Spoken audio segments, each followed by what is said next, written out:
तिमिरान्धस्य ज्ञानाञ्जनशलाकया चक्षुरुन्मीलितं येन तस्मै श्रीगुरवे नमः। এই মাসে ত্রয়োদশী তিথিতে শুক্লা মাঘ মাসে শুক্লপক্ষে ত্রয়োদশী তিথিতে নিত্যানন্দ প্রভুর শুভ আবির্ভাব তিথি। নিত্যানন্দ প্রভু শাস্ত্রে বর্ণনা করা রয়েছে, ব্রজেন্দ্র নন্দন যেই শচীসুত হইল সেই, বলরাম হইল নিতাই। তো যিনি ব্রজেন্দ্রনন্দন কৃষ্ণ ছিলেন, তিনি এই কলিযুগে চৈতন্য মহাপ্রভু রূপে অবতীর্ণ হয়েছেন, এবং যিনি বলরাম ছিলেন তিনি নিত্যানন্দ প্রভু রূপে অবতীর্ণ হয়েছেন। নিত্যানন্দ প্রভু হচ্ছেন চৈতন্য মহাপ্রভুর প্রধান পার্ষদ, এবং তিনি অভিন্ন গৌরচন্দ্র বা চৈতন্য মহাপ্রভু। এবং তিনার এই নিত্যানন্দ প্রভু যিনি ছিলেন বলরাম, তার থেকে শঙ্কর্ষণ সমস্ত বিষ্ণু এবং অনন্ত শেষে অবতীর্ণ হয়েছেন। চৈতন্য মহাপ্রভুর দ্বিতীয় বুহ বা দ্বিতীয় কায় বুহ হচ্ছেন নিত্যানন্দ প্রভু। এবং এই নিত্যানন্দ প্রভু কলিযুগে অবতীর্ণ হয়ে তিনি হচ্ছেন সবাইকে কৃষ্ণ প্রেম দান করেছেন। তিনি হচ্ছেন আদি গুরু, এবং তিনি হচ্ছেন চৈতন্য মহাপ্রভুর কাছে পৌঁছানোর ক্ষেত্রে তিনি হচ্ছেন মিডিয়েটর, মানে তিনি হচ্ছেন মাধ্যম। নিত্যানন্দ প্রভুর কৃপা ছাড়া চৈতন্য মহাপ্রভুর কৃপা লাভ করা যায় না, আর চৈতন্য মহাপ্রভুর কৃপা না লাভ হলে রাধাকৃষ্ণের কৃপা লাভ হয় না। তো এই নিত্যানন্দ প্রভু একাচক্র ধামে তিনি হারাই পণ্ডিত এবং পদ্মাবতীর পুত্ররূপে আবির্ভূত হয়েছিলেন 1474 সালে। এবং তিনি যখন আবির্ভূত হন, সেটা গ্রামের সবাই খুব আনন্দে উৎফুল্ল হয়েছিলেন। এত সুন্দর, একবারে কোটিচন্দ্র সুশীতল, কোটি কোটি চন্দ্রের মতো তার মুখমণ্ডল উদ্ভাসিত ছিল নিত্যানন্দ প্রভু। এবং নিত্যানন্দ প্রভু সেখানে বিভিন্ন রকমের লীলা করেছেন। তিনি কৃষ্ণলীলায় বলরাম ছিলেন, এবং রামলীলায় তিনি লক্ষ্মণ ছিলেন। তো এই কলিযুগে তিনি চৈতন্য মহাপ্রভু নিত্যানন্দ প্রভু রূপে তার বড় ভাইয়ের মতো নিত্যানন্দ রূপে আবির্ভূত হয়েছেন। এবং সেখানে তার সেই যে গ্রামে একাচক্র ধামে, এখন তার নাম হচ্ছে বীরচন্দ্রপুর বা একাচক্র ধাম এখনও নাম আছে, সেই একাচক্র ধামে তিনি তার সমস্ত সখাদের সঙ্গে লক্ষ্মণের যে লীলা, এই যে শক্তি ছেলে লক্ষ্মণ যখন পড়ে গেছিলেন, তখন তিনি নিজেকে লক্ষ্মণ ভেবে তিনি শক্তি ছেলে তিনি অজ্ঞান হয়ে গেলেন। একজন হনুমান সেজে গন্ধমাদন পর্বত নিয়ে এলেন। পর্বত নিয়ে এসে তখন নিত্যানন্দ প্রভুকে সেই যে ঔষধি মৃত সঞ্জীবনী যখন তার স্মেল যখন নাকে দিলেন, তখন নিত্যানন্দ প্রভু আবার তার বাহ্যিক যে চেতনায় ফিরে এলেন। তো এইভাবে লক্ষ্মণ রামায়ণে যে সমস্ত লীলা করেছেন, সে সমস্ত লীলা সে ছোটোবেলায় যে সমস্ত অদ্ভুত অদ্ভুত লীলা তার ছোটোবেলায় খেলার ছলে তার বন্ধুবান্ধবের সঙ্গে তখন তারা করছিলেন। এবং অনেক অনেক লীলা আছে যেটা রামায়ণে বর্ণনা করা নাই, সেটাও নিত্যানন্দ প্রভু সেখানে সেইগুলো তিনি খেলার ছলে তার বন্ধুবান্ধবদের সঙ্গে সে সমস্ত লীলা তিনি এই একাচক্র ধামে সেই সমস্ত লীলা সম্পাদন করে সমস্ত একাচক্রবাসীকে আনন্দ সাগরে ভাসিয়ে দিয়েছিলেন। তো তিনি যখন তার বাড়িতে ছিলেন, তখন লক্ষ্মীপতি তীর্থ বলে একজন সন্ন্যাসী নিত্যানন্দপুর তার যে ভক্তি, তার রূপে সৌন্দর্যে মুগ্ধ হয়ে তার হারাই পণ্ডিতকে তিনি বললেন যে তোমার ছেলেকে আমার সঙ্গে দাও, আমি তীর্থ ভ্রমণে বেরোচ্ছি, তিনি আমার সহায়ক হবেন। তো তার পিতা হারাই পণ্ডিত যদিও মনে খুব দুঃখ ছিল, কিন্তু তবুও তিনি ভাবলেন যে রামকে নিয়ে আসার জন্য যেরকম বিশ্বামিত্র ঋষি এসেছিলেন, তখন দশরথ নিজের অনিচ্ছা সত্ত্বেও রামকে বিশ্বামিত্র মুনির হাতে তুলে দিয়েছিলেন, সেরকম এই লক্ষ্মীপতি তীর্থ যে সন্ন্যাসী, তার হাতে যদি আমার ছেলেকে না তুলে দিই হয়তো আমার কিছু অমঙ্গল হবে। তো সেই জন্য তিনি তার অনিচ্ছা সত্ত্বেও তার প্রাণের প্রাণ নিত্যানন্দ প্রভুকে সেই লক্ষ্মীপতি তীর্থ যে সন্ন্যাসী যিনি তীর্থ ভ্রমণে বেরিয়েছিলেন এবং তিনি নিত্যানন্দ প্রভুকে তার সহায়ক হিসাবে নিতে চেয়েছিলেন, বাধ্য হয়ে তিনি অনিচ্ছা সত্ত্বেও তার হাতে তুলে দিলেন। তার হাতে তুলে দেওয়ার পরে তিনি আর বেশি দিন জীবিত থাকেননি। যেরকম দশরথ রাম যখন বনবাসে চলে গেছিলেন, তিনি তার দেহত্যাগ করেছিলেন, সেরকম নিত্যানন্দ প্রভু যখন এই সন্ন্যাসীর সঙ্গে বেরিয়ে গেলেন তীর্থ ভ্রমণে, তার কিছুদিনের মধ্যে আড়াই পণ্ডিত তার শেষ নিঃশ্বাস ত্যাগ করেন। এইভাবে সেই লক্ষ্মীপতি তীর্থের কাছ থেকে তিনি দীক্ষাও নেন এবং লক্ষ্মীপতি তীর্থের তিনি মাধবেন্দ্র পুরীপাদকেও দীক্ষা দেন এবং তিনি ঈশ্বরপুরী মাধবেন্দ্র পুরীপাদকে যে দীক্ষা দিয়েছিলেন, যে মাধবেন্দ্র পুরীপাদ আবার অদ্বৈত আচার্য প্রভুকে দীক্ষা দেন।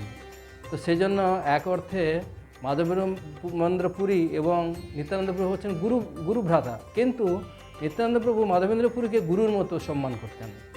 আর অদ্বৈত আচার্য প্রভু মাধবেন্দ্র পুরীপাদের কাছ থেকে দীক্ষা নিয়েছেন, ঈশ্বর পুরীপাদও মাধবেন্দ্র পুরীপাদের কাছ থেকে দীক্ষা নিয়েছেন। সেই অর্থে অদ্বৈত আচার্য প্রভু এবং ঈশ্বর পুরীপাদ হচ্ছেন দুজনে গুরু ভাই। তো আর ঈশ্বর পুরীপাদের কাছ থেকে চৈতন্য মহাপ্রভু দীক্ষা নিয়েছিলেন। এই ঈশ্বর পুরীপাদ হচ্ছে চৈতন্য মহাপ্রভু গুরু। তো এইভাবে তিনি দীর্ঘ প্রায় 20 বছর তিনি বিভিন্ন তীর্থস্থানে ভ্রমণ করেন এই লক্ষ্মীপতি তীর্থ সন্ন্যাসীর সঙ্গে। তারপরে তার যখন বয়স 32 বছর নিত্যানন্দ প্রভু, তিনি তখন নবদ্বীপ নদিয়াতে তিনি আসেন। তিনি বলছেন যে কলিযুগে এই কৃষ্ণ তিনি এখন নবদ্বীপে নিমাই রূপে তিনি অবতীর্ণ হয়েছেন। তখন তিনি নবদ্বীপে তিনি নন্দন আচার্যর বাড়িতে এসে তিনি উপস্থিত হন। চৈতন্য মহাপ্রভু তো জানতেন যে তার সেই বড় ভাই যে যিনি বলরাম, সে নিত্যানন্দ প্রভু রূপে কলিযুগে এসেছেন, তিনি এসে গেছেন। এবং তখন তিনি হরিদাস ঠাকুর এবং হরিদাস ঠাকুর এবং শিবাস পণ্ডিতকে বললেন যে তোমরা যাও, একজন মহাপুরুষ এসেছেন, তারা খুঁজে নিয়ে আসো। তো তারা সবাই তন্ন করে নবদ্বীপ নদিয়াতে গিয়ে খুঁজেও সেই মহাপুরুষকে খুঁজে পাননি। তখন চৈতন্য মহাপ্রভু নিজে সোজা সেই নন্দন আচার্য, যে মায়াপুরে এখনও তার বাড়ি আছে, সে নন্দন আচার্যের বাড়িতে এসে নিত্যানন্দ প্রভু এবং মহাপ্রভু যখন পরস্পরকে তিনি দর্শন করলেন, মুখোমুখি হলেন, তখন দুজনে আনন্দে আত্মহারা হয়ে দুজনে অজ্ঞান হয়ে গেলেন। সবাই সেখানে স্তম্ভিত হয়ে গেছেন। কৃষ্ণ প্রেমে দুজনকে দর্শন করে যখন আত্মহারা হয়ে তারা বাহ্য চেতনা হারিয়ে ফেললেন, পরবর্তীকালে যখন সবাই কৃষ্ণ নাম করলেন, তখন তারা আবার বাহ্য জ্ঞান ফিরে এলো এবং সেই নিত্যানন্দ প্রভুকে মহাপ্রভু তার সবসময় সাথী হিসাবে ছিলেন। এবং যখন তিনি পুরীতে সন্ন্যাস নিয়ে মহাপ্রভু চলে গেলেন, তখন নিত্যানন্দ প্রভুকে বললেন তুমি চলে যাও, বেঙ্গলে চলে যাও, বেঙ্গলে গিয়ে সেখানে তুমি প্রচার করো। তো উড়িষ্যা থেকে তিনি নিত্যানন্দ প্রভু বেঙ্গলে এলেন এবং তিনি গৃহস্থ হলেন। তিনি গৌরীদাস পণ্ডিতের ভাই সূর্যদাস সরখেলের দুজন মানে তার কন্যা ছিল, বসুধা এবং জাহ্নবা, দুজনকে তিনি বিয়ে করলেন। এবং বসুধার গর্ভে যে বীরচন্দ্র বলে একজন পুত্র হলো এবং গঙ্গাদেবী বলে একজন কন্যা হলো, কিন্তু জাহ্নবা মাতার কোনো সন্তানাদি হয়নি। তো বসুধা পরবর্তীকালে তিনি এই স্বধামে ফিরে যান, এই ধাম ত্যাগ করে। তখন জাহ্নবা মাতা তিনি তার এই বসুধার যে কন্যা গঙ্গাদেবী এবং যে বীরচন্দ্র প্রভু, তাকে লালন পালন করেন, দেখাশোনা করেন এবং বীরচন্দ্র প্রভুকে দীক্ষাও দেন মাতা জাহ্নবা। শুধু মাতা জাহ্নবা বীরচন্দ্র প্রভুকে দীক্ষা দেন না, তিনি যে নরোত্তম দাস ঠাকুর এবং যে শ্যামানন্দ প্রভু এবং এনাদেরকেও তিনি শিক্ষা দেন। আর নরোত্তম দাস ঠাকুরের খেতুরিতে সেখানে বিরাট বড় মহোৎসব হয়েছিল খেতুরিতে, এবং যেটা বাংলাদেশে বর্তমান রাজশাহী ডিস্ট্রিক্টে, সেখানে জাহ্নবা মাতা স্বয়ং সেখানে উপস্থিত ছিলেন। এবং জাহ্নবা মাতার বৈঠকখানা এখানে আমাদের বৃন্দাবনে, সেখানে যে রাধাকুণ্ড এবং শ্যামকুণ্ড আছে, সেখানে জাহ্নবা মাতার বৈঠকখানা রয়েছে। তো সেই যে জাহ্নবা মাতা যে দুইজন এবং বসুধা নিত্যানন্দ প্রভুর পত্নী, তারা হচ্ছেন মহীয়সী এবং জাহ্নবা মাতা গুরু ছিলেন। সবাই তাকে গুরু মাতা রূপে সম্মান করতেন। এবং তারপরে নিত্যানন্দ প্রভু তিনি এবং হরিদাস ঠাকুর, মহাপ্রভু বললেন শুনো শুনো নিত্যানন্দ, শুনো হরিদাস, সর্বত্র আমার আজ্ঞা করহ প্রকাশ, প্রতি ঘরে ঘরে গিয়া করো এই ভিক্ষা, বলো কৃষ্ণ ভজ কৃষ্ণ করো কৃষ্ণ শিক্ষা। তো সেই নিত্যানন্দ প্রভু এবং হরিদাস ঠাকুর মহাপ্রভুর আদেশে সমস্ত নবদ্বীপ নদিয়াতে সবাইকে তিনি হরিনাম বিলিয়ে দিয়েছেন। এবং তিনি জগাই মাধাই, আমরা সেই লীলা আমরা সবাই জানি, জগাই মাধাই তারা মানে মদ্যপ ছিল, কিন্তু তাদেরকেও তিনি উদ্ধার করলেন এবং তাদেরকেও কৃষ্ণ প্রেম দান করলেন। তো নিত্যানন্দ প্রভু হচ্ছেন পতিত পাবন, যারা এই জগতে সবচেয়ে পতিত, এবং তাদেরকেও তিনি উদ্ধার করেছেন। সেই জন্য নিত্যানন্দে প্রভু কৃপা না লাভ হলে আমরা চৈতন্য মহাপ্রভু কৃপা লাভ করতে পারবো না, আর চৈতন্য মহাপ্রভু কৃপা না লাভ হলে আমরা রাধাকৃষ্ণের কৃপা লাভ করতে পারবো না। আমাদের যে গোস্বামী, ষড় গোস্বামী রয়েছেন, ষড় গোস্বামীর মধ্যে অন্যতম গোস্বামী রঘুনাথ দাস গোস্বামী, সে পানিহাটিতে তাকে মানে দণ্ড মহোৎসব রূপে তাকে চিড়াদই ফেস্টিভ্যাল করেছিলেন, এবং রঘুনাথ দাস গোস্বামী ষড় গোস্বামীর মধ্যে একজন গোস্বামী, তাকে দিয়ে তিনি সমস্ত চিড়া দধি এবং অন্যান্য পানিহাটি চিড়াদই মহোৎসব যে বিখ্যাত রয়েছে সোদপুরের কাছে, কলকাতার কাছে, সেখানে এই নিত্যানন্দ প্রভু রঘুনাথ দাস ঠাকুরকে কৃপা করলেন। এই কৃপা করে তিনি সমস্ত সেই যে পানিহাটি সমস্ত অধিবাসীদেরকে আনন্দ সাগরে নিমজ্জিত করলেন। তো এই হচ্ছে নিত্যানন্দ প্রভু। নিত্যানন্দ প্রভু হচ্ছেন অবধূত ছিলেন, তিনি কখন যে কী করে বসবেন কেউ জানতেন না, অবধূত। তো এই হচ্ছে নিত্যানন্দ প্রভু, এবং তিনি কৃষ্ণপ্রেমে উন্মত্ত ছিলেন। তার চোখ দুটো সবসময় লাল হয়ে মানে ঘুরত, সেটা কৃষ্ণপ্রেমে তিনি উন্মত্ত। আর তার পাদপদ্ম কোটি কোটি চন্দ্রের মতো সুশীতল ছিল।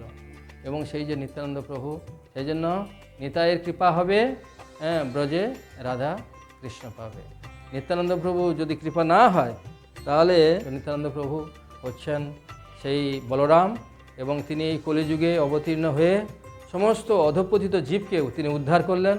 সেই জন্য আমরা এই নিত্যানন্দ ত্রয়োদশীতে তার যে আবির্ভাব তিথি আসছে, আমরা তার শ্রীচরণে কোটি কোটি দণ্ডবোধ প্রণাম নিবেদন করব, এবং তার কৃপা কটাক্ষ ভিক্ষা করব, যাতে তার কৃপায় আমরা গৌরাঙ্গ মহাপ্রভু বা চৈতন্য মহাপ্রভু কৃপা লাভ করে অন্তিমে রাধাকৃষ্ণের যে প্রেম এবং তার সেবা লাভ করে আমাদের নিজেদেরকে জীবনকে ধন্য করব। তো আসুন আমরা সবাই মিলে নিত্যানন্দ প্রভুর সেই আবির্ভাব তিথি উৎসব পালন করি এবং নিত্যানন্দ প্রভুর অশেষ কৃপা লাভ করি।